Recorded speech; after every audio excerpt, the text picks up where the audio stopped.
Bună dragilor și bine ați venit la o nouă filmare. De această dată vă invit la 3 citiri de tarot, cadrul cărora vreau să văd ce urmează în viața ta în următoarele 24 de ore din momentul în care vizionezi acest videoclip. Este important momentul în care tu ai găsit acest videoclip, nu momentul în care el a fost postat. Poți alege un număr pentru dragoste, un număr pentru carieră, un număr pentru o altă persoană, fix cum simți, așa procedezi. Și avem numărul 1, piatra roz, numărul 2, piatra verde, numărul 3, piatra albastră.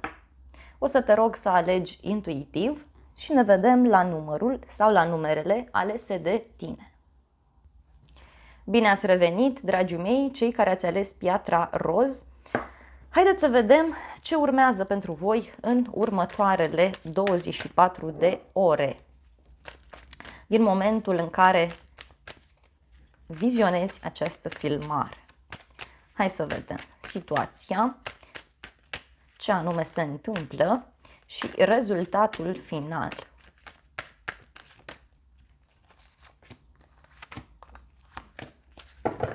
La baza pachetului avem clar o decizie importantă pe care tu o iei pentru tine, pentru ceilalți. Un nou început. Îți vine o nouă idee pe care este foarte bine să o pui în practică. Văd aici o decizie importantă pentru sufletul tău care îți oferă foarte multă putere. Hai să vedem despre ce este vorba. Văd clar aici că în această situație tu ai avut parte de tot felul de trăiri intense, profunde. Văd o relație care a fost bazată pe dependențe, pe vicii, o relație toxică văd aici, în privința căreia tu ai luat decizia să închizi. Dacă discutăm de zona profesională, aici simt foarte puternic să-ți transmit faptul că tu îți dorești să îți urmezi o anumită pasiune și ești pregătit sau pregătită să faci orice pentru a ajunge la îndeplinirea acestui vis. Pentru alții, văd foarte clar aici că treceți printr-o perioadă în care apar tot felul de lucruri mai puțin plăcute în zona locului de muncă.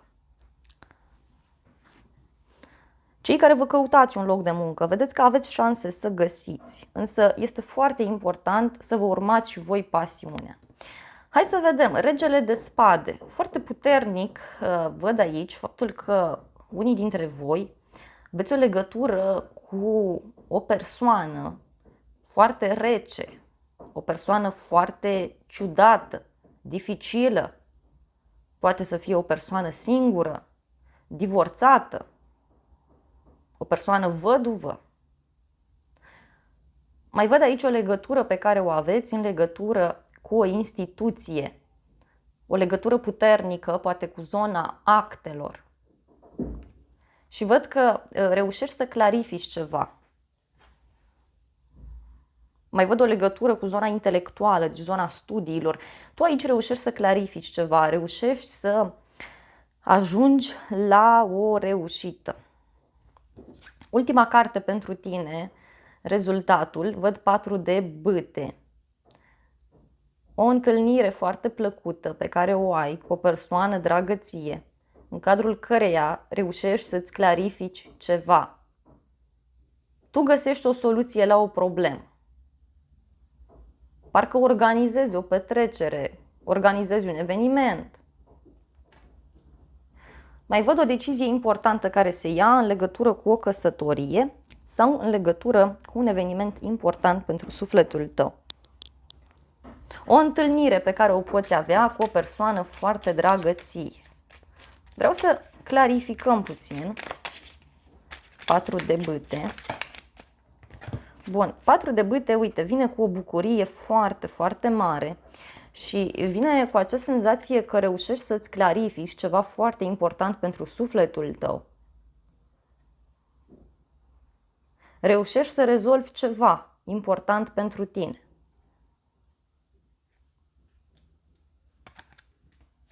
Și asta e foarte, foarte ok.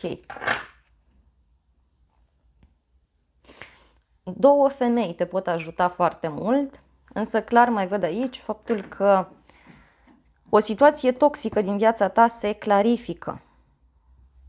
Poate chiar primești recunoaștere la locul de muncă, primești o avansare, ai o zi foarte plăcută.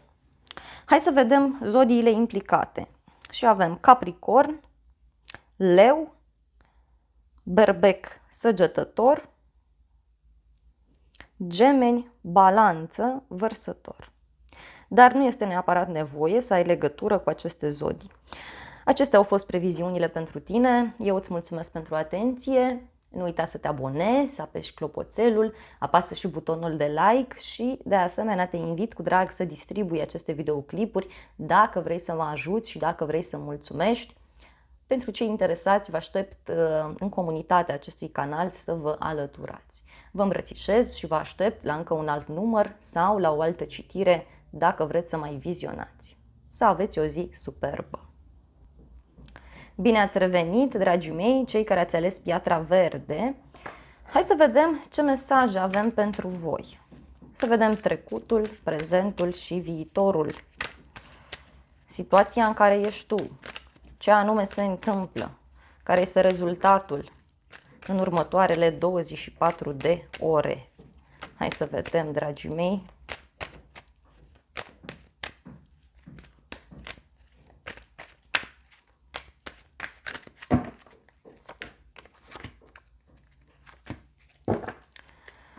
Bun, văd aici cineva care vine către tine să îți propună o ieșire în oraș, să îți propună o ofertă de dragoste. Poate chiar o persoană foarte sensibilă care vine către tine cu un dar, cu un cadou, dar este ceva pentru sufletul tău. Cineva vine să-ți ofere o veste, cum că a rezolvat o anumită problemă.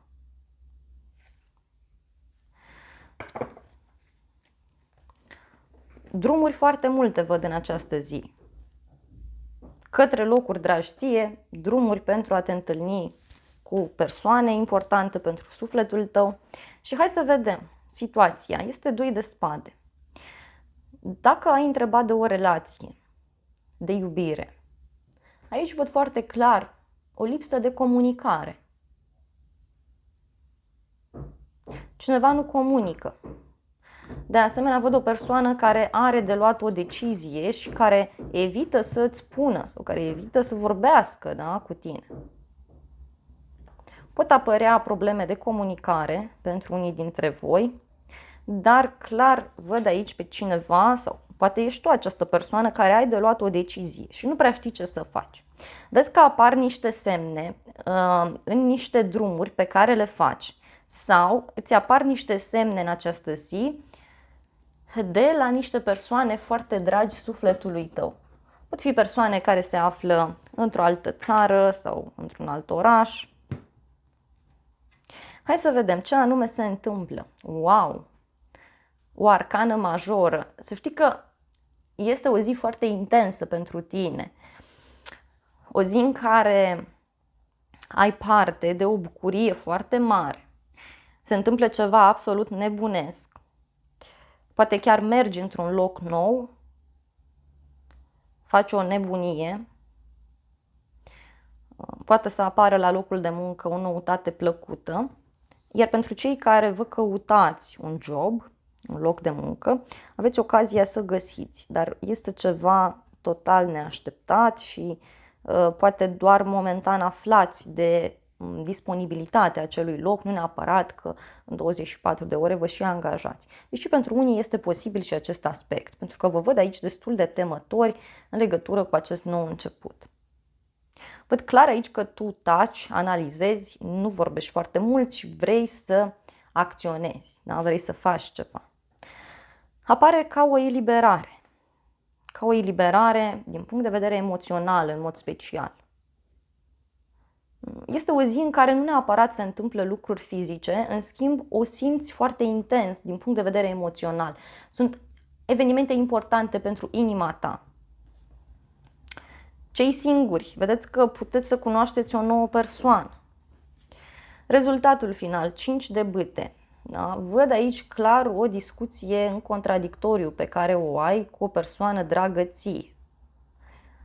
Sau văd aici faptul că ai parte de o discuție ceva mai ciudată.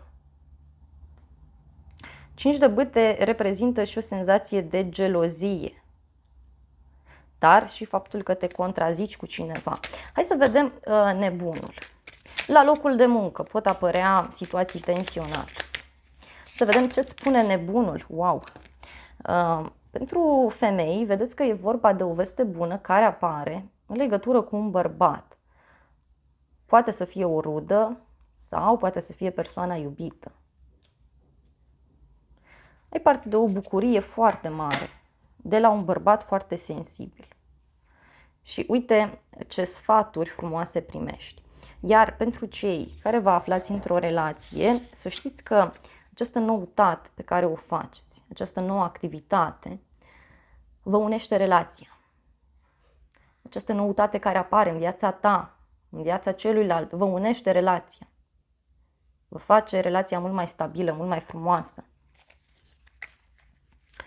Pentru cei singuri, vedeți că poate să apară cineva. O decizie foarte matură pe care o iei, dar este ceva ce se mișcă foarte încet. Da? Văd o ușoară teamă, o teamă de necunoscut pe care o ai, dar văd și o oboseală pe care o simți în legătură cu această agitație. Sfatul aici este să îți asumi, să riști, să ai curajul, să încerci.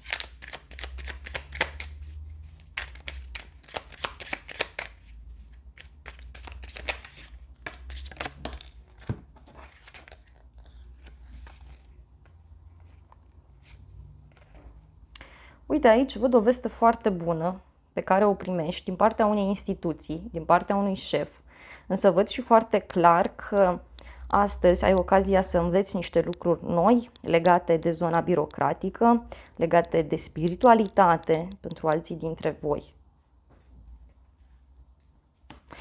Foarte interesant. O activitate nouă, așa cum spuneam, pe care o faci, care te ajută. Dar văd și o așteptare. Dragilor, haideți să vedem și zodiile implicate. Și avem zodii de apă foarte puternic, Rac, Scorpion, Pești, Fecioară, Berbec și cam atât. Dragilor, acestea au fost previziunile de această dată. Eu vă mulțumesc pentru atenție. Nu uitați să vă abonați, să apăsați clopoțelul, apăsați butonul de like și să ne revedem cu bine la un alt număr sau la o altă citire. Bine ați revenit, dragii mei, cei care ați ales piatra albastră. Hai să vedem ce mesaje avem. Situația, ce anume se întâmplă și rezultatul final. În legătură cu întrebarea ta.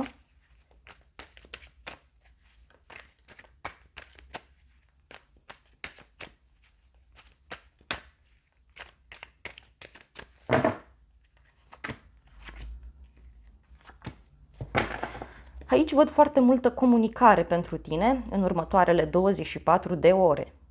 Stai mult pe internet, faci multe drumuri, socializezi foarte mult, asta se vede clar. Și de asemenea văd aici o veste foarte bună pe care o primești de la un grup de oameni. Reușești să te faci respectată la locul de muncă, primești o veste bună din zona profesională, o veste bună din familia ta pentru alții dintre voi. Hai să vedem, luna, foarte interesant. Aici e vorba de o alegere pe care tu o ai de făcut, dar în privința căreia tu nu ai toate informațiile necesare. Situația aceasta nu este clară pentru tine. În sufletul tău tu intuiești ceva, ai niște planuri ascunse, știi foarte bine ce vrei, însă momentan parcă nu ai fizic tot sprijinul. Dacă e vorba de o relație, aici văd că tu încă nu știi foarte clar cum stau lucrurile. Poate nu ești nici sigur în privința sentimentelor pe care tu le ai față de această persoană sau nu știi ce sentimente are această persoană față de tine. Aici văd foarte multă confuzie. Mai departe, asul de monede. Și uite că astăzi apare acel element care să te ajute să te orientezi. Mergi într-un loc nou, faci o activitate nouă, reușești să te stabilizezi dintr-un anumit punct de vedere. Apare o șansă, apare o ofertă.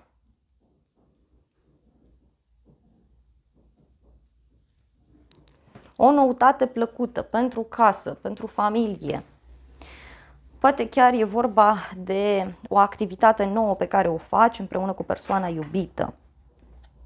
Îți spune ceva, face un gest față de tine, chiar dacă aparent este ceva mărunt, dar acest gest îți dă ție siguranța că pe acolo ar trebui să mergi. Pentru cei singuri sau pentru cei care vreți să cunoașteți o nouă persoană, vedeți că apar niște semne, apar niște situații, cineva te invită într-un loc nou, nu știu, ești tentat sau tentată să îți cumperi ceva nou și asta te ajută.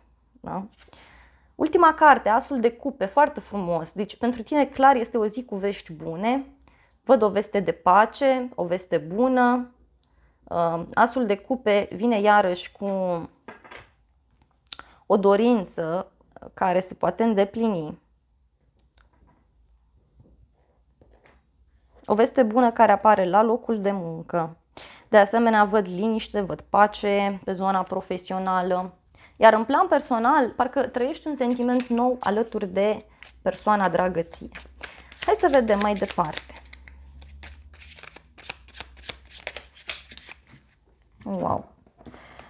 A ieșit încă o carte de noi începuturi, deci e clar pentru tine o zi magică, o zi în care, uite, e bine foarte mult să îți asculți intuiția. O femeie ar putea avea un rol foarte important în viața ta. Poate să fie o rudă, poate să fie o femeie importantă pentru tine din punct de vedere emoțional, din punct de vedere energetic. Pentru bărbați, vedeți că aveți ocazia să cunoașteți o nouă persoană care să vă ajute să vă clarificați puțin lucrurile. O femeie vă sfătuiește în legătură cu această stare de indecizie și în sfârșit găsiți soluția. E ceva ce te pune pe gânduri. Bun. Și uite, văd aici o bucurie foarte mare pentru sufletul tău. Chiar o bucurie absolut fantastică. Și această veste de pace pur și simplu îți oferă mai mare încredere în tine. Uite ce noroc ai, ce succes ai. Soarele și roata destinului. Printr-un bărbat sau reușești să rezolvi o problemă. Dar, repet, o femeie te ajută. Sau, dacă ești femeie și știi că ai o intuiție foarte bună, ascultă-o pentru că se pot întâmpla minuni în viața ta în următoarele 24 de ore și chiar, uite, te poți elibera dintr-o situație toxică, dintr-o situație mai puțin plăcută. Bun, dragilor, haideți să vedem și zodiile implicate și avem Rac, Scorpion, Leu, Berbec, Pești, Vărsător, Taur și cam atât. Dragilor, acestea au fost previziunile pentru cei de la numărul 3. Eu vă mulțumesc pentru atenție. Nu uitați să vă abonați, să apăsați clopoțelul, apăsați butonul de like. Sunt funcții gratuite pentru toți și așa am mulțumit și mă puteți ajuta în acest proiect. Vă îmbrățișez și vă doresc o zi sau o seară cât mai frumoasă. Și de asemenea vă aștept la o altă citire sau la un alt număr dacă vreți să mai vizionați. Dragilor, acestea au fost previziunile pentru toată lumea. Vă mulțumesc încă o dată pentru atenție. Vă iubesc, vă îmbrățișez cu drag pe toți și vă invit la o altă citire dacă vreți să mai vizionați. Nu uitați să distribuiți videoclipurile și să recomandați canalul unei persoane dragi vouă pentru a îmi mulțumi. Vă îmbrățișez!